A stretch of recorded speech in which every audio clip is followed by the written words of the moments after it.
I am an English teacher. I love the written word. So I suppose it's appropriate then that we're gathered here today in a church. The single most published, most read book in the history of the world is the Bible. Guess what author is number 2 on that list? So then, just to be clear, just so we all understand, number 1 is God. Number 2 is William Shakespeare. Number 3 is Harry Potter, but I refuse to go into that. Thanks. Shakespeare started writing over 400 years ago. His first collection of published works, the first folio, was in 1623. The man's never been out of print since, not once. He's been translated into every major language on the planet, including, for those of you that are fans, Sindarin, which is the language spoken by the immortal elves in Tolkien's Lord of the Rings. It's been estimated that every minute of every hour, every day, every week, month, throughout the year, somewhere on this planet, there is a Shakespeare play being performed. Shakespeare wrote about the human condition. He wrote about us in a way that few people have ever done or have ever come close to doing. He knew something about how we feel, about how we act, how we treat each other, how we think of ourselves. He was Freud before there was Sigmund Freud. He was Einstein before there was Einstein. He was John Oliver and Beyonce and George R.R. Martin, the guy who wrote Game of Thrones, all rolled into one before there was any of them. We think of Shakespeare in a certain way, but we also need to understand that Shakespeare, for what he did, was essentially a psychologist, a sociologist, he was an anthropologist and a historian. He could have written learned treatises or political essays that we'd still be studying today, but he didn't do that. He didn't do any of that because he was a couple other things as well, and he was a couple of those other things most of all. He was a poet, and he was a playwright. And that's great for us. He wrote stories, and who among us doesn't want to live a life that's a story? Welcome to the final round of the National Shakespeare Competition.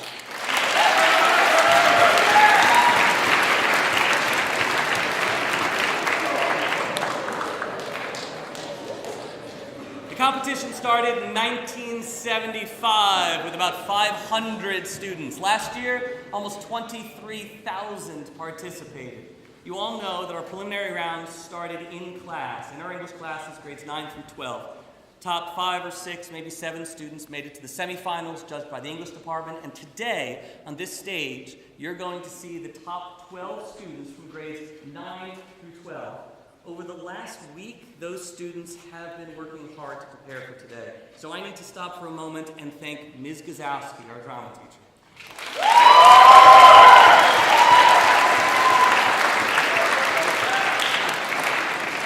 She devoted a staggering amount of time and effort to helping today. Ms. Gazowski, when you hear the applause today, know that it is for your work as well. The students will be judged today according to a variety of criteria set forth by the English-Speaking Union of the United States, which runs the nationwide competition. And we have a special panel of guest judges that are going to help us with that criteria today. We start with Ms. Donovan, new to our Quest department, who started her theater experience with small local plays in Ireland before more renowned productions in England and then now in New York City, an avid theater goer. Ms. Donovan, thank you for contributing to our panel today.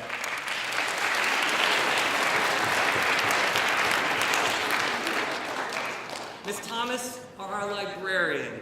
She studied comparative literature in college and in Paris took a theater course where she somehow went to not one but 2 different avant-garde versions of Macbeth, which is one of the plays that will be represented here today. Ms. Thomas, thank you for lending your perspective to the class. And Mr. Moran. Mr. Moran, our Director of Technology and Innovation, who was a writing instructor who knew while he was in college, who sat in some 9th grade classes this year, including some drama classes, and who is partway through his 2019 goal of reading, I'm told, every single Shakespeare play. Okay, there are 37 of them. Good luck. Thank you for being a part of the panel today. And lastly, Mr. Kriskow.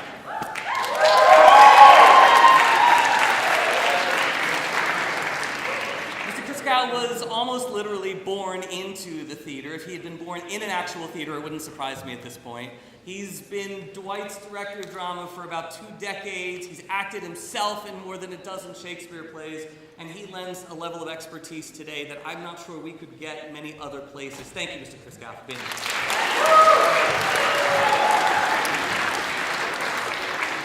All right.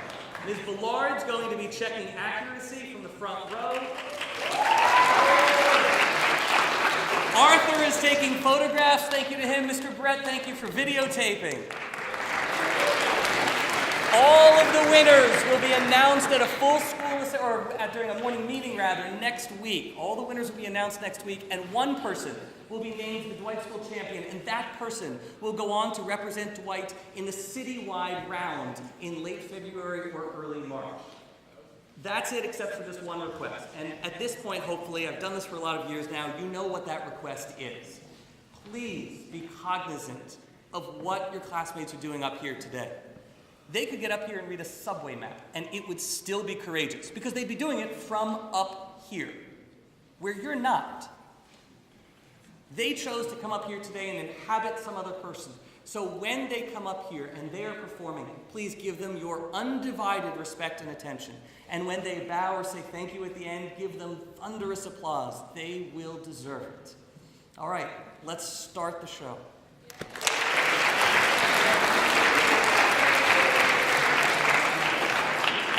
We begin in grade 9, and we begin where, frankly, all high school Shakespeare begins, with Romeo and Juliet. So any of you who've been, which is most of you, through Ms. Katagiri or Mr. Frainer or this year Mr. Quadro's classes, you know the story of these two feuding teenagers, or the two teenagers who fall in love from feuding families. In this scene, at the end of the play, Romeo has come back from his exile when he's heard that Juliet is dead. She's not actually dead. He comes across her body, and he's lamenting the life that is lost. He mentions how she still looks beautiful and alive, by the way, and she is. She's just drugged. He thinks she's dead. He is grief-stricken, and he decides, of course, in a very Shakespearean fashion, to end his own life.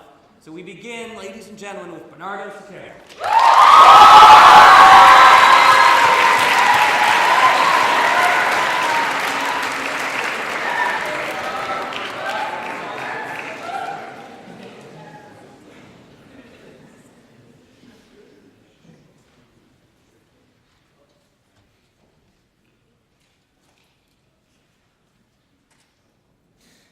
Oh, my love, my wife, why art thou yet so fair? Shall I believe that unsubstantial death is amorous, and that the lean, abhorrent monster keeps thee here in dark to be his paramour? For fear of that, I still will stay with thee, and never from this palace of dim night depart myself again.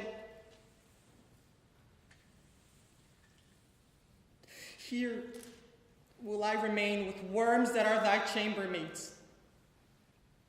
Here will I set up my everlasting rest, and shake the yoke of inauspicious stars from this world-wearied flesh.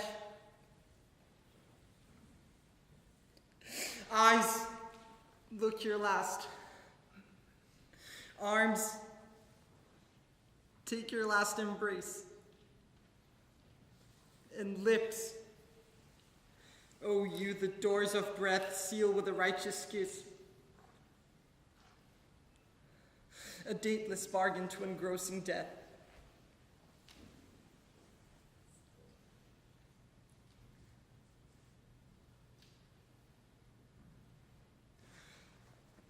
Come, bitter conduct, come, unsavory guide, thou desperate pilot, now at once run on the dashing rocks thy seasick, weary bark. Here's to my love,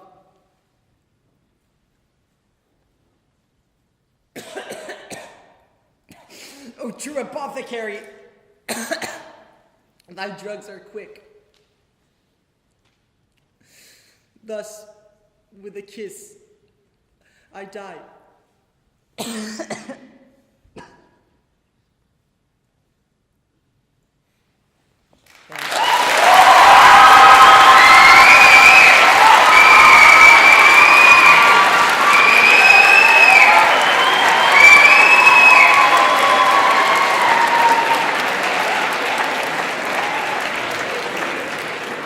We're staying with tragedy. We're staying with tragedy for a moment as we move on to Julius Caesar. The story, of course, is about Caesar, the dictatorial leader of the Roman Empire, who's famously assassinated. At this point in the play, we're before the assassination. One of the people who's planning to assassinate him is Brutus, his close friend in the Senate. Brutus is married to Portia. And Portia has noticed her husband acting anxious and strange, sneaking out in the middle of the night to meet disguised men. And in this speech, Portia begs Brutus to talk to her and to disclose the source of these troubled thoughts and his bizarre actions. Ladies and gentlemen, Leia Emanuel.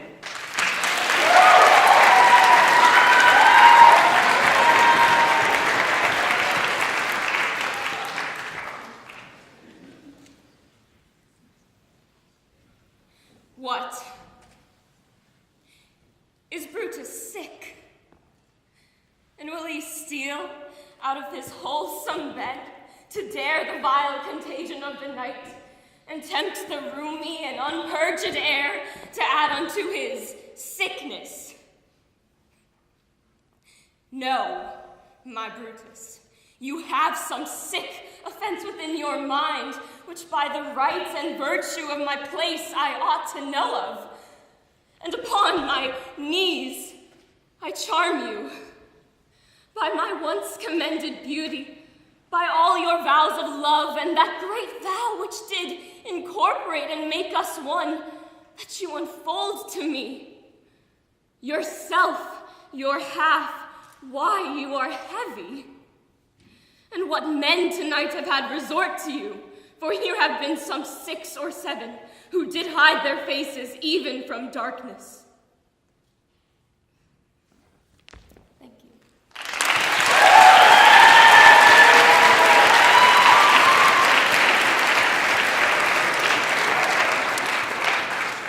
We're staying in the play Julius Caesar for a moment, but we are fast forwarding. He's dead. Caesar's dead now. And we're at his funeral. Brutus and his co-conspirators, they've successfully killed him. They want the people to move on. Brutus has now given a speech to the crowd at the funeral addressing the reasons that Caesar was killed. And Mark Antony now is given permission to give a speech, but only as long as he does not blame Brutus and his co-conspirators for the death. But Mark Antony is a fairly skilled public speaker. So he uses some repetition, some sarcasm, and maybe even some genuine reminders about Caesar, like how he once turned down the throne 3 times, in order to paint Caesar in a positive light and enrage the crowd against Brutus and his co-conspirators. Rory Partridge.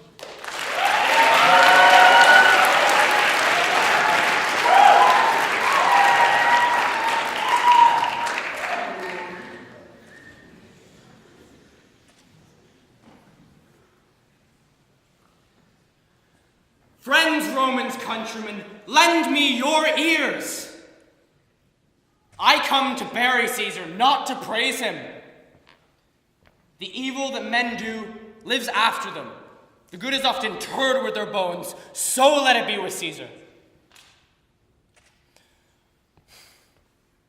He was my friend, faithful and just to me. But Brutus says he was ambitious. And Brutus is an honorable man. He hath brought many captives home to Rome, whose ransoms did the general coffers fill. Did this in Caesar seem ambitious? When that the poor hath cried, Caesar hath wept. Ambition should be made of sterner stuff. Yet Brutus says he was ambitious, and Brutus is an honorable man. You all did see that on the Lupercal I thrice presented him a kingly crown, which he did thrice refuse. Was this ambition? I speak not to disprove what Brutus spoke, but here I am to speak what I do know. You all did love him once, not without cause. What cause withholds you now, then, to mourn for him? Thank you.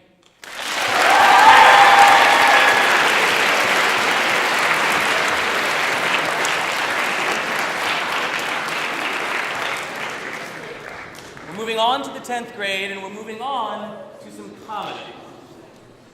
We're in A Midsummer Night's Dream. A Midsummer Night's Dream, which is all about the delight and the difficulties of love. Most of it's spurred on by some mischievous fairies in a magical, surreal forest.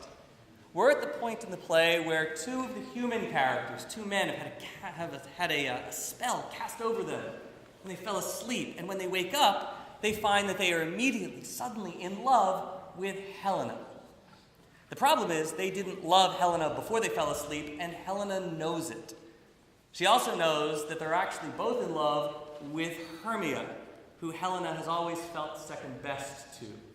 So when these two men wake up and proclaim their immediate, automatic love for Helena, she thinks it's a prank orchestrated by Hermia. And this is her emotional reaction to it. Please welcome Ava Goldfarb.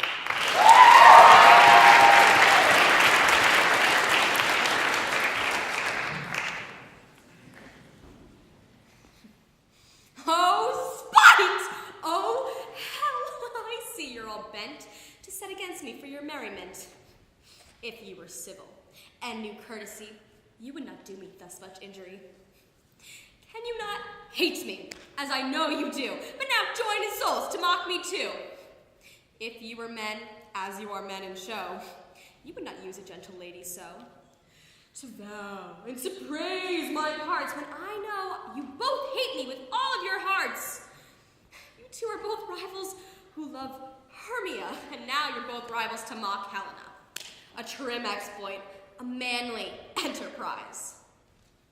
To conjure up tears in a poor maid's eyes with your derision.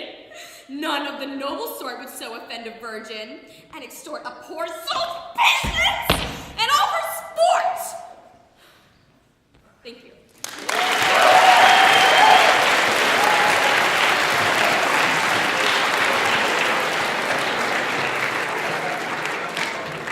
All right. Back to tragedy for a moment. In fact, back to Caesar for a moment, and rewind. Caesar's now still alive.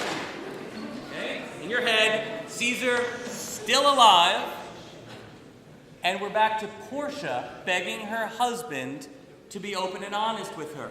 The speech we heard from Leia a few moments ago, this next speech is the famous next part of that speech, where Portia claims that despite being a woman, she is trustworthy, and she should be trusted with Brutus's secrets, because she is the daughter of a famous honorable man named Cato, and because she has always shown her love and loyalty to Brutus. I give you Jean Rondeau.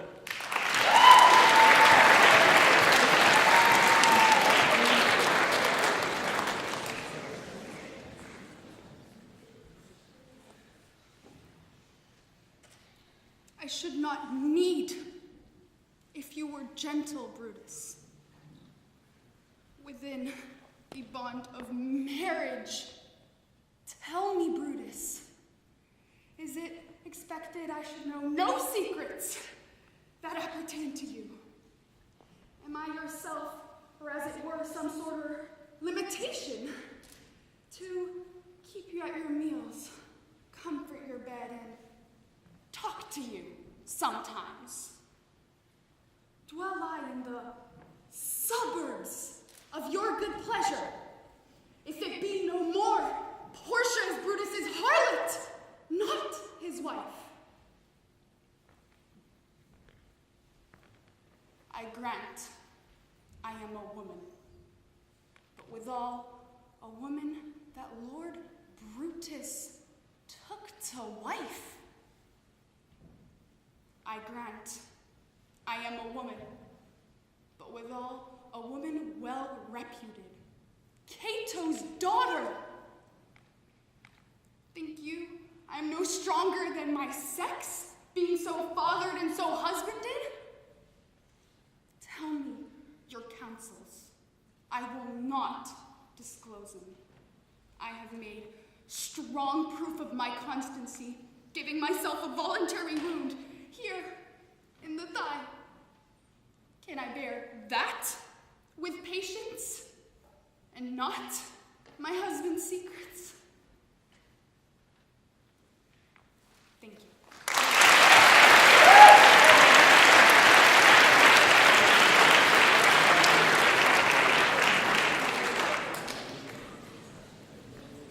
Romeo and Juliet again. Romeo's death one more time. However, the National Shakespeare Competition, again, it's a national competition, has a rule, as hopefully most of you know, that any student is permitted to play any role. So we have a different interpretation of Romeo now, played by Jenny Klein.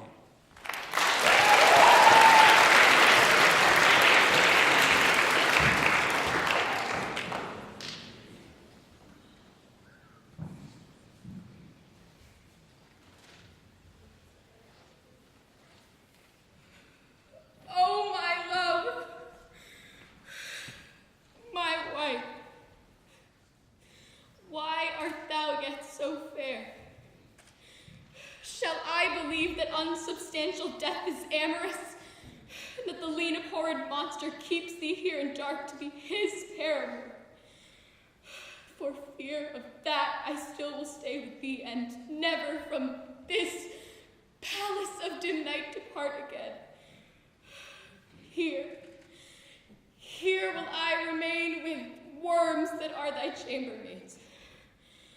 Oh, here will I set up my everlasting rest and shake the yoke of inauspicious stars from this world-wearied flesh. Eyes, look your last. Arms, take your last embrace, and lips, oh, the doors of breath, seal with a righteous kiss the dateless embargo to engrossing death.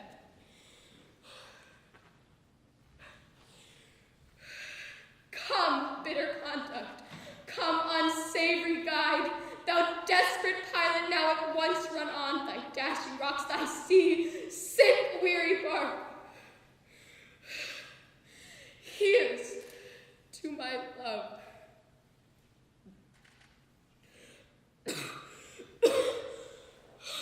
O true apothecary, thy drugs are quick. Thus, with a kiss,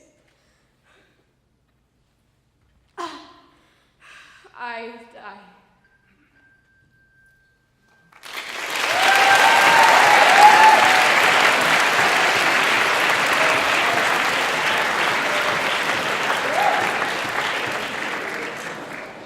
We're now moving up into a combined group of 11th and 12th grade competitors.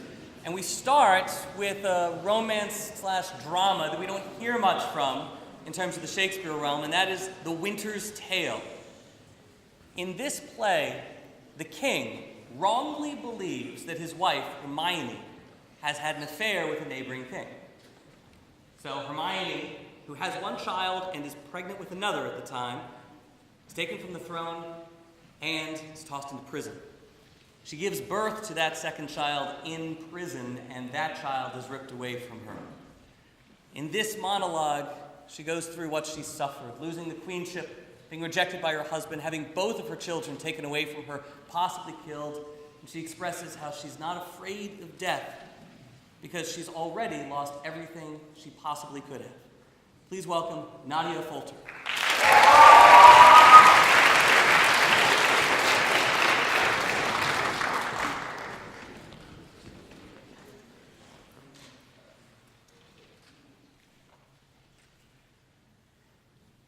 Sir, spare your threats! The bug which you would fright me with, I seek. To me can life be no commodity. the crown and comfort of my life, your favor. I do give loss, for I do feel it gone, but know not how it went. My second joy, and first fruits of my body, from his presence I am barred like one infectious.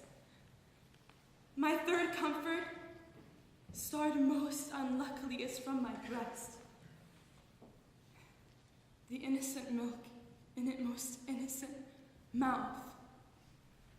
Hailed out to murder, myself on every post proclaimed a strumpet. With immodest hatred the childbed privilege denied, which longs to women of all fashion. Lastly, hurried here to this place, in the open air, before I have got strength of limit. Now, my liege, tell me what blessings I have here alive that I should fear to die. Thank you.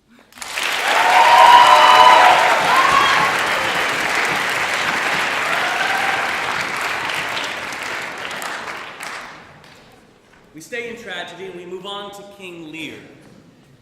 What you're about to see is the first scene, the introduction scene of a character named Edmund. Edmund is the brother of Edgar. The big difference between the two is that Edgar was born while his parents were married. Edmund was not, which makes Edmund a bastard, which Edmund hates.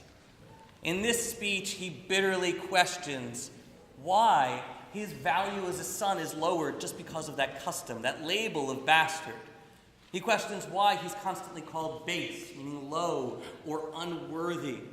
And he hatches a plot against his brother Edgar to try to steal his lands based on a forged letter. All because of the bitterness engendered as a result of him being a bastard. Think of this as the Jon Snow speech if he were bitter and vindictive. For now, I give you Ven Cherno.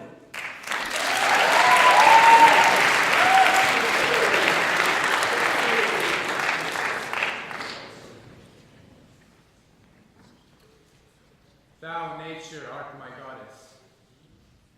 To thy law my services are bound. Wherefore should I stand in the plague of custom, and permit the curiosity of nations to deprive me, for that I am some 12 or 14 moonshines lag of a brother? Why bastard? Wherefore base, when my dimensions are as well compact, my mind as generous, and my shape as true as honest madam's issue?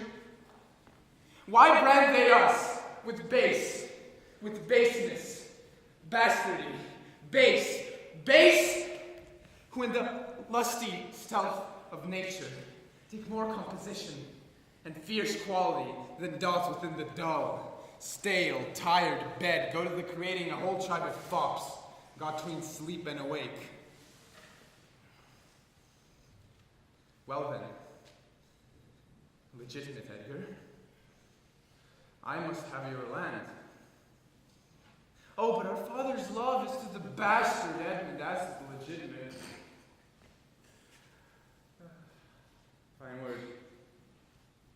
Legitimate. Well, my legitimate. This letter speed, and my invention thrive. Edmund, the base, shall top the legitimate. I grow. I prosper. Now, gods, stand up for bastards.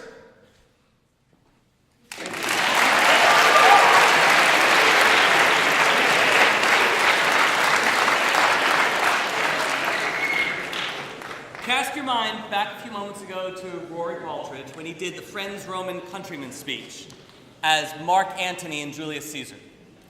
We're still with Mark Antony now, but in a different play, Antony and Cleopatra. And as the title suggests, they're together. Antony is now one of the 3 rulers of the Roman Empire, but he doesn't spend a lot of time in Rome. He spends most of his time in Egypt in an affair with Cleopatra, and they have perhaps the kind of relationship you'd expect, a tumultuous roller coaster ride of love and hate and betrayal and abandonment, and by the end, because it's Shakespeare, tragic love and death. Antony kills himself. Cleopatra is captured by the Roman Empire, but she refuses to be used as a political trophy by the new Caesar. She refuses to be scolded by Octavia, Mark Antony's widow. And in this speech, she passionately begs for death to come and take her. Please welcome Kate Schlein.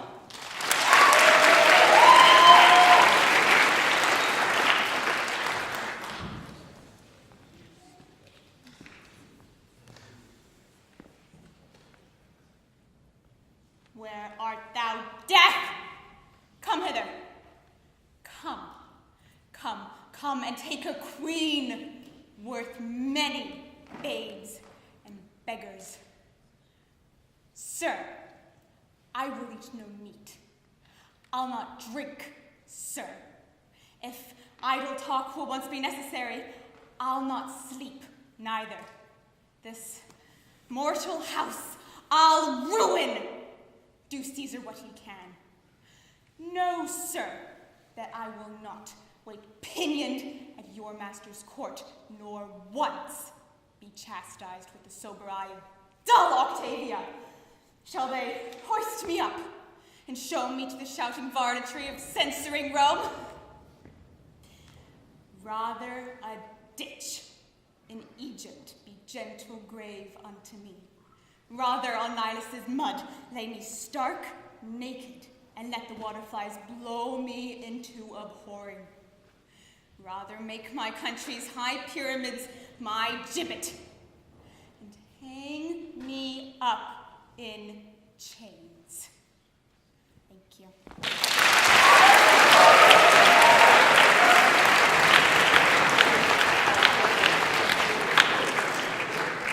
From tragic love to comic love, we move on to As You Like It.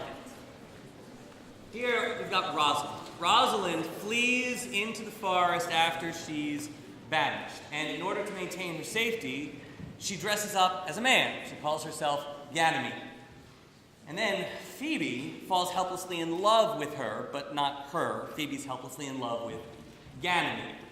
In this speech, Rosalind, as Ganymede, is talking to both Phoebe and Silvius. Phoebe she calls mistress. Silvius she calls foolish shepherd. Silvius, of course, loves Phoebe.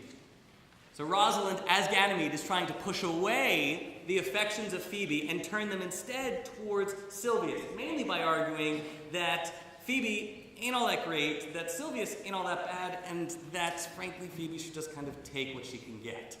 Please welcome Kai Keller.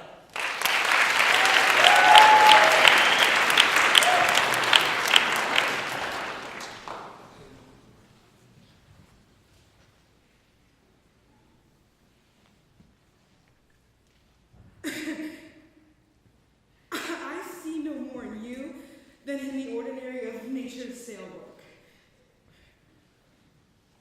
That's my little life. I think she means to tangle my eyes too. No, faith, proud mistress. Hope not after.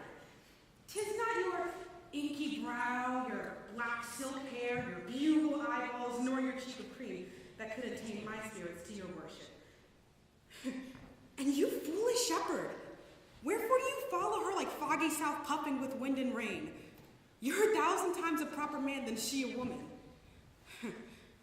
'Tis such fools as you that makes the world full of ill-favored children. 'Tis not her glass, but you that flatters her. And out of you she sees herself more proper than any of her lineaments could give her. But, mistress, know yourself. Down on your knees, and thank heaven fasting for a good man's love. For I must tell you friendly in your ear, sell when you can. You're not for all markets. But cry the man mercy, love him, take his offer. Foul is most foul, when being foul to be a scoffer. Thank you.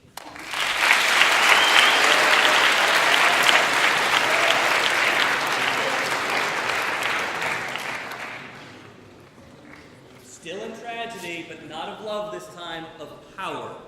In the play Macbeth, the title character is a lord who receives a prophecy from 3 witches that he will become king. Macbeth is married to Lady Macbeth, and she knows her husband. And she's fairly certain that he is too gentle to ever take the throne on his own. So Lady Macbeth, one of Shakespeare's most brilliant and brutal characters, pushes her husband to kill the king in order to then become king. And once Macbeth does that, he gets the hang of it. So then he hires assassins to kill his friend Banquo. He sends soldiers to kill the family of the Thane of Fife. In this speech at the end of the play, Lady Macbeth realizes what she did. She starts to think about the people that have died as a result of what she started, here symbolized by blood on her hands. Please welcome Stella Zakari.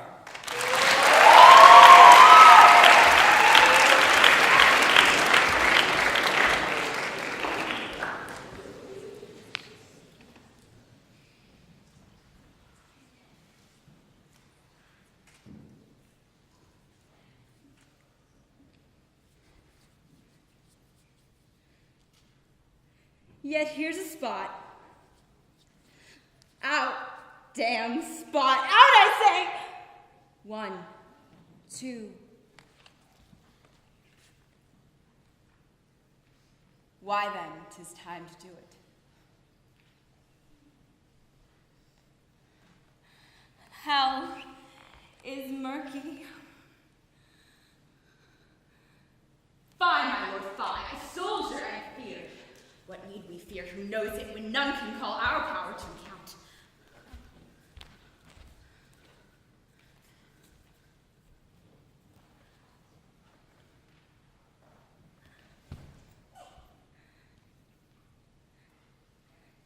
Yet who would have thought the old man to have had so much blood in him?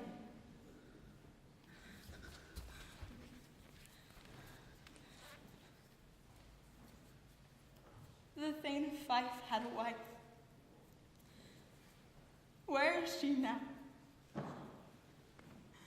What? Will these hands ne'er be clean? No more of that, my lord, no more of that. You mar all with this starting.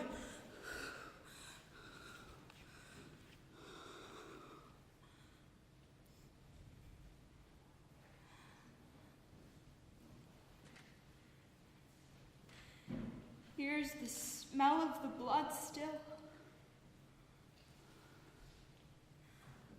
All the perfumes of Arabia will not sweeten this little hand.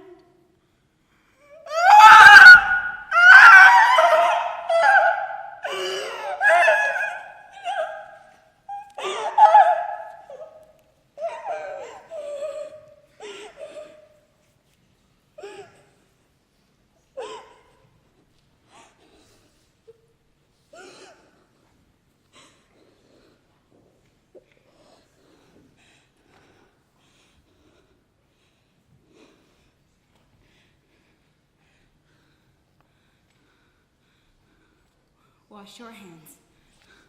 Put on your nightgown, look not so pale. I tell you yet again, Banquo is buried. He cannot come out of his grave. To bed. To bed. There's a knocking at the gate. Come, come, come, come. Give me your hand.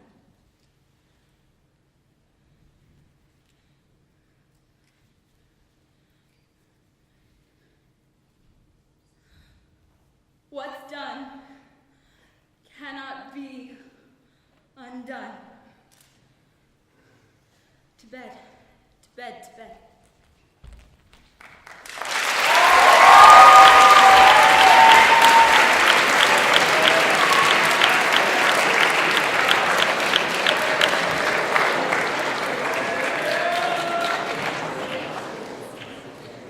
For our last performance today, we turn back to comedy. We turn back to A Midsummer Night's Dream, and we meet one of Shakespeare's most well-known comic characters, Nick Bottom. Nick Bottom is an arrogant man who is chosen to play the part of Pyramus in the play Pyramus and Thisbe, which takes place within the play of A Midsummer Night's Dream. The problem is that Nick Bottom is terrible at acting. He's overdramatic and mistakes language at every turn. In this speech, Nick Bottom, playing Pyramus, pretends that he's seen his lover's cloak stained with blood and assumes that she's dead. And then he, stricken with grief, of course, kills himself. We've seen a few different death scenes already today. This one is a bit different. I give you Fernando Villarreal.